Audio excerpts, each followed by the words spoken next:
Frank's still with us. James Olley joining us now. I want to talk more about the situation at Chelsea, if we can, James, and how this civil war, if we can call it that, between Todd Burley and Behdad Eghbali actually began, and if sacking Pochettino was the main instigator here. Well, no. I mean, you have to go back really to the start. Right to the beginning, when obviously this wasn't a typical takeover. The circumstances around the Roman Abramovich exit from the club was obviously hugely controversial, and it happened very, very quickly. The club was put up for sale effectively in March, and by the end of May, it was sold. And that, you're talking about, it was £2.5 billion at the time, and that is a world record fee for a sports team, for a professional sports team. So this is a massive, massive transaction that took place in a very, very short space of time. And because of that, the bidders involved were doing a lot of it on the fly. And when you think about the consortium that Todd Burley and Clearlake Capital put together, these aren't sort of bedfellows who've been, business partners for a long time, going back decades, and thought, why don't we try our hand at buying a football club? This was very much sort of thrown together, a sense of opportunity. Clearlake Capital, a private investment fund, was the money effectively, and Todd Burley was supposedly a bit of the know-how. He tried to buy Tottenham a couple of years earlier, so he'd done some of his due diligence about the Premier League, and he supposedly understood a little bit more about the game than a private investment fund, Clearlake.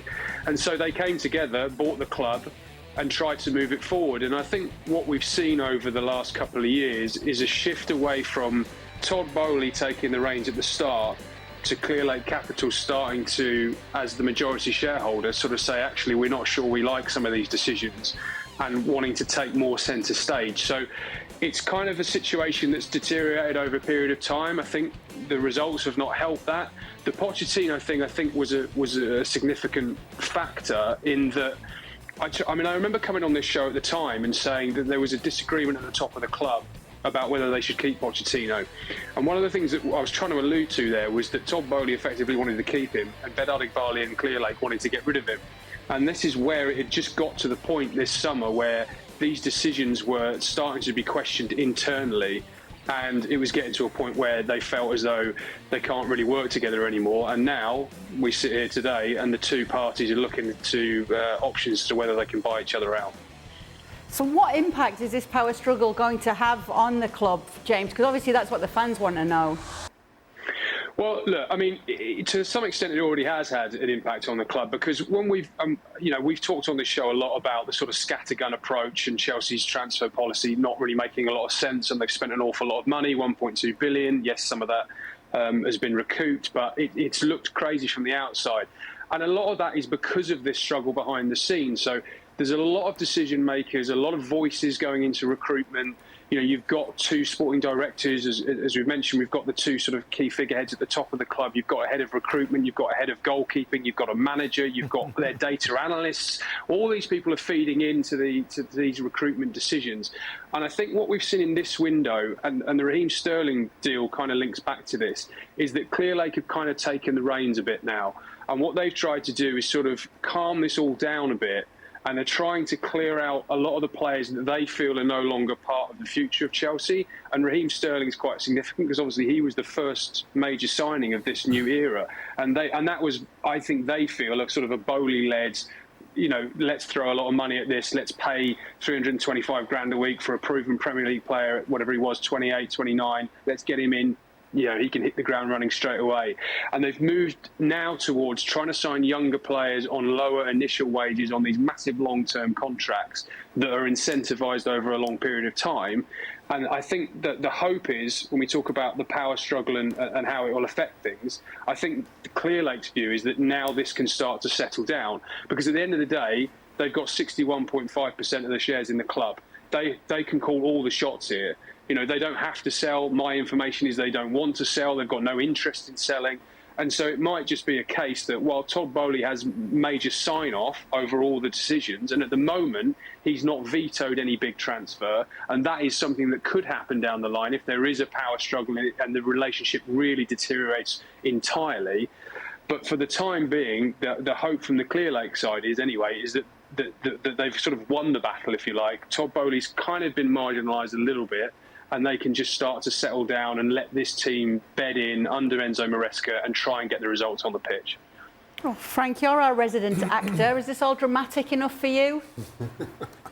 What, losing Sterling? The whole situation that James is discussing. No, while James was talking, I was feeling my blood boiling in a way, where I'm really fed up. Those people don't understand anything. They forgot that football was played by human beings and not products.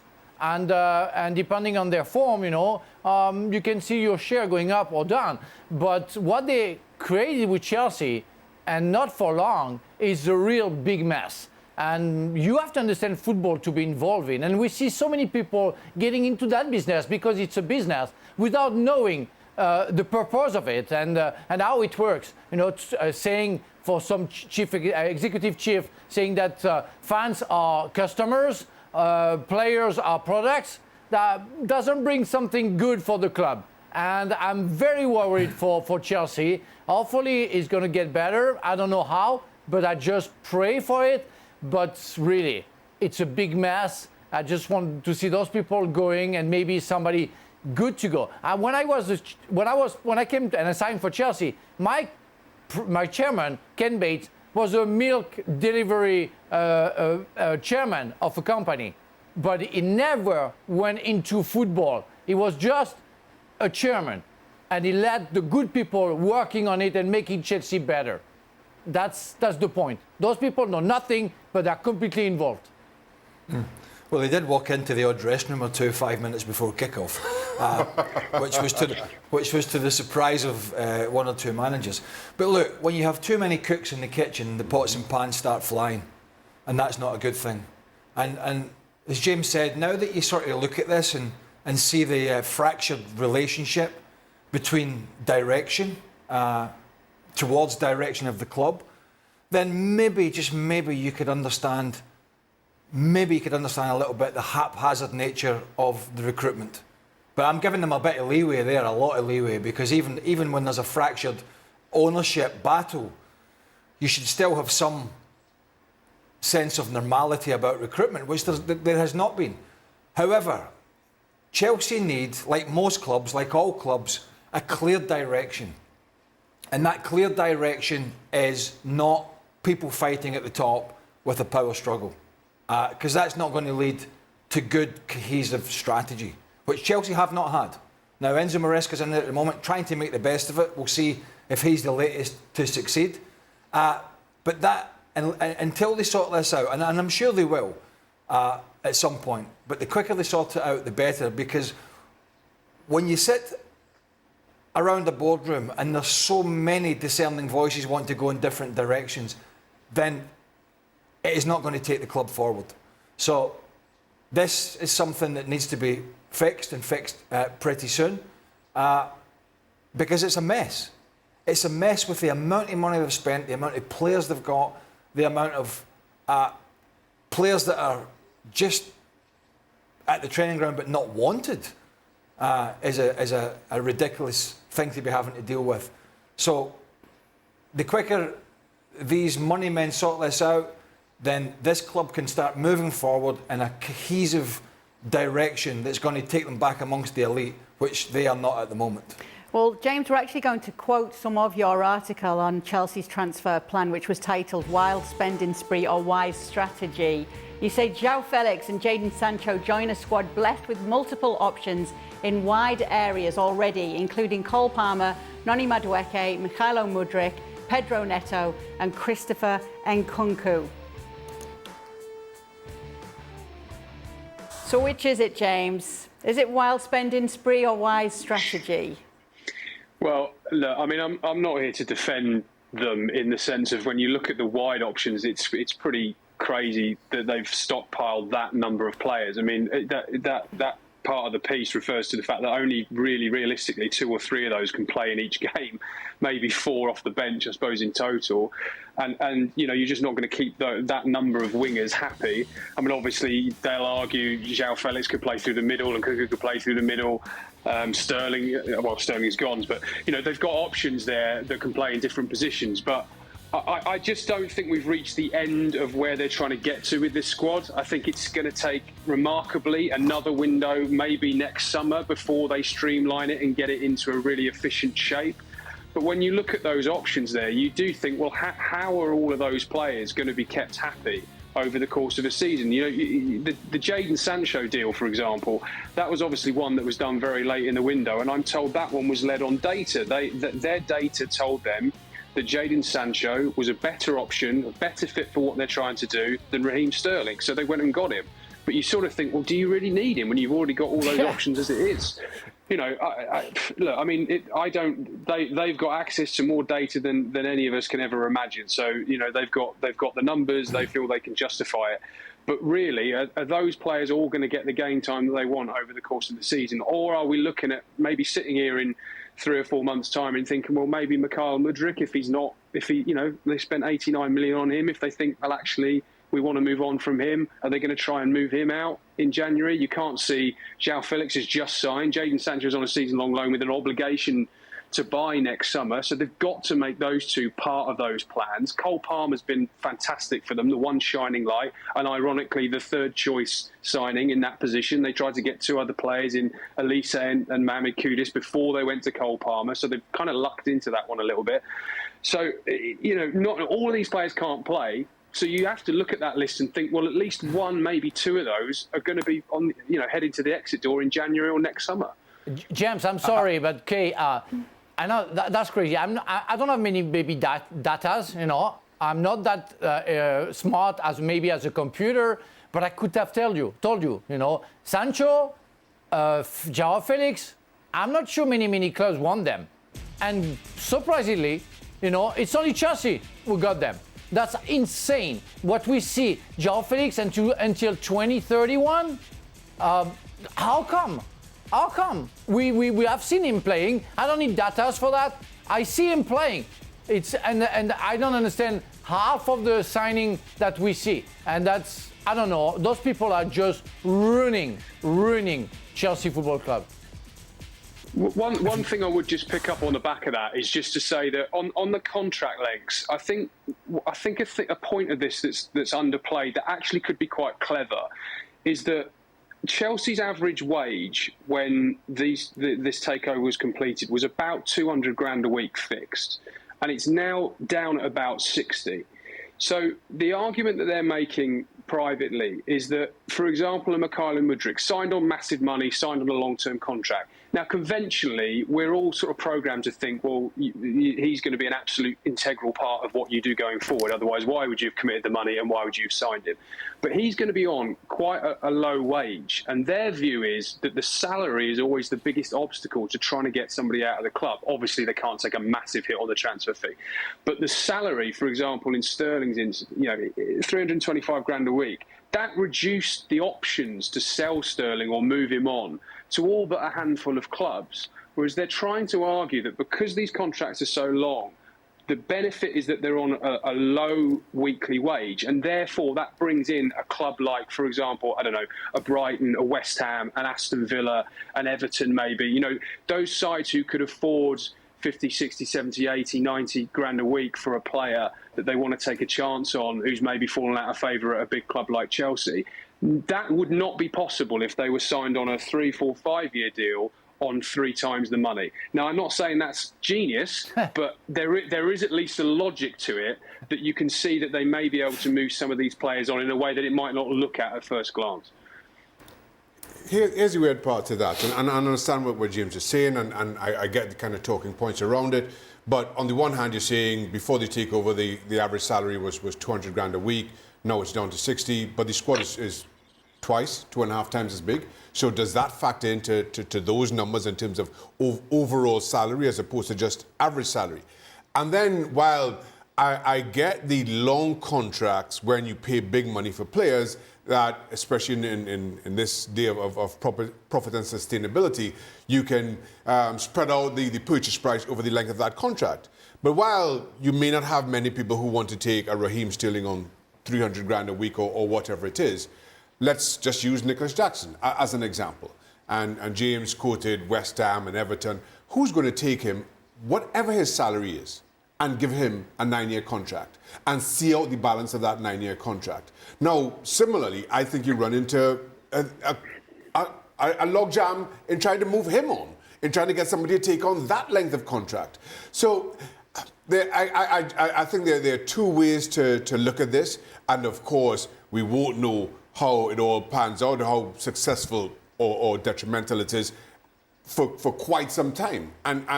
But as we sit right now, it just makes absolutely no sense to me. And here's the thing, in terms of running a private equity firm, running some kind of a financial enterprise, their approach makes sense. The approach and the amount of people that they bring in and seeing every single department overseeing every single department of the football club makes sense, because you can play off one branch of the business against the other. But ultimately, this is a football club. We're still talking about 11 young men, young women in the terms of the women's game, running around the pitch and managing those personalities, managing those ups and downs of human beings being effectively your asset. And it makes while it makes perfect sense from a private equity perspective, it makes no sense from a footballing perspective to me. And we just have to see how it kind of plays out. When you're giving people these long contracts, you're kind of blind faith, thinking that, you know, if somebody's on a 6 or 7 or an 8-year deal on less money than a 3 or 4 year deal, and they're affordable to sort of mid to lower table clubs or somewhere abroad, you're factoring in that these players, of course, will want to go and play. And take a shorter term contract on similar money, because some, and I've come across it, some will just sit on the old stubborn fence and say, well, why would I leave and go and play there on a 3-year deal on 70,000 a week when I can sit here and have a 7-year deal on the same money and be stubborn about it? Yeah, to the detriment of one's career, but you're going in a little bit blind and thinking that a player will just go, oh yeah, I'll move on. I mean, players, and I know it, players can be stubborn, and players do hold a lot of power, and you can't shift them. A contract is a contract, and we've seen it with some of the big clubs. And I go back to this, when Barcelona they still have their troubles, but when Barcelona had their serious financial troubles a couple of years ago, they tried to strong arm a couple of big players out, like Ousmane Dembele and, more importantly, Frankie de Jong. They literally dragged de Jong's name through the mud, and he said, no, I am not being the makeshift here for the problems that you've created. And that is something that you have to take into account. The only thing I will say to that, in terms of even with the length of contracts, if the weekly salary is lower, and don't ask me why I keep picking on Paul and Nicholas Jackson here, but at least you'll be able to loan those players out. It won't be a situation like Raheem Sterling where you loan him out, but you still take I think it's 10 million a year hit that James was talking about. At least with the lower salary, you can get those loans, but that player is still yours. You are still responsible for him. So again, I just think this is still a problem. You're just kicking the can further down the road. Go ahead, James.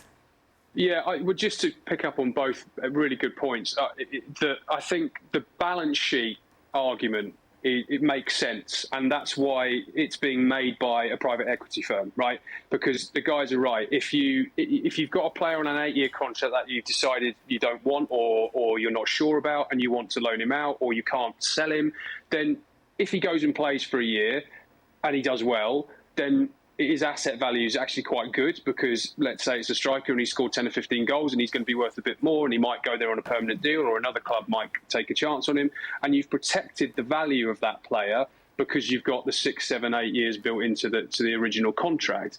But again, Craig's right in that this all is predicated upon the idea that every single player will just want to play and will go wherever they can play. And there are players who sit on contracts, and there are players who have resisted what Chelsea have been trying to do. You know, I mean, Raheem Sterling, I don't think really wanted to leave until it was made clear to him that he wasn't going to play, and then he tried to find some options. Trevor Chalobah's a good option, a good case study here. He was left out of the Chelsea pre-season tour quite unexpectedly and was training alone. came back. They still were putting him in this bomb squad, and that's part of the strategy here as well. As Craig says, some of these players might think, well, shall I sit this out for 3, 4, 5 months, 6 months maybe? Who knows? The manager might get sacked. Someone else might come in and he might like me. And meanwhile, I'm getting paid and I can tick over. But Trevor Chalobah, waited and waited and waited, and they ended up sort of shunting him out on loan to Crystal Palace because he wanted to stay in London, and they couldn't find a permanent move for him. So they are going to have difficulties in trying to move some of these players on, but it's where the rubber meets the road to some extent. In that it's where on the balance sheet and from a numerical point of view it makes sense, but then you've got to deal with the human being and the football side of it. And the reality is that creating this bomb squad and this group of 15, 16 players you train away from the first team, and the manager saying, no, that's it, nothing to do with me, you go. They're not all going to leave. You're not always going to get a deal over the line to sort those players out. And when you've got players who are irritated, who feel disconnected, who are not playing, they become a problem, even if they're on 60 grand a week or, they're not considered part of the first team. So it is high risk. And, we've never quite seen it to this extent before on this scale. It's where they've got to balance the financial sort of logic of it with the human and football reality that they now are a part of. Now, of course, a lot of these discussions will go away to some extent if Chelsea get really good results. Yeah, they'll still have to deal with profit and sustainability, the balance sheet, getting the odd player out, but most of it will be on the back burner because we'll not be talking about having 6 or 7 wide players if these 6 or 7 wide players are being used to a certain extent and being rotated, and Chelsea are putting a string of results together. We'll be sitting here saying, this is working out not too bad. They can deal with the financials. Maresca is dealing with the squad. But if that doesn't happen, this discussion just continues. Why have all these players? This is not helping. So a lot of it is predicated by the results. But dealing with it, that doesn't help the manager. That doesn't help, paying all the wages for the players that have been brought in. But that's the problem that they've created. But it's amazing what a great run of results and good performances and all that sort of thing. It sort of takes this away to the side. It takes it away for other people to worry about, to deal with. But if Chelsea have a very inconsistent period up until Christmas, and they've looked okay at the start, but if they have a very inconsistent period and they're way off the pace, this sort of squad assembly and the way they've done it is just going to continue to be a huge question mark over this ownership.